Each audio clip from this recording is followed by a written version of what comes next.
Pour vérifier la loi des nœuds et le pont diviseur de courant, je vais réaliser un circuit avec deux mailles. Donc, je sors d'un générateur qui fournit une tension de 10 volts, donc générateur de tension, 10 volts continu. Et je fais une première maille en passant dans un résistor de 4 kΩ, plus moins. Une deuxième maille en créant un nœud ici.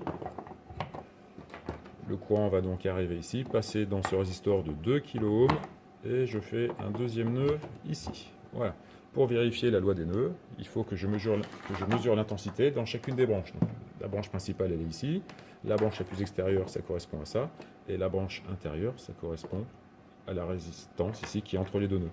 Donc pour ça, je me sers d'un ampère-mètre avec un unique fil, un seul fil. Comme ça, je suis sûr de ne pas le mettre en dérivation. Donc pour la branche principale, je peux ouvrir le montage ici. Donc le courant, il va arriver par ce fil noir, je rentre par ampère, je ressors par com, et je ferme la branche principale. J'ai une intensité de 7,53 mA dans la branche principale. Je referme le circuit en enlevant l'ampère-mètre. La branche la plus extérieure, celle-là, facile de mesurer l'intensité ici. Il suffit d'ouvrir la branche, le courant entre par ampère, il ressort par com, et je ferme la branche externe. Intensité, donc 4,960 mA. Là, l'affichage est passé en microampères.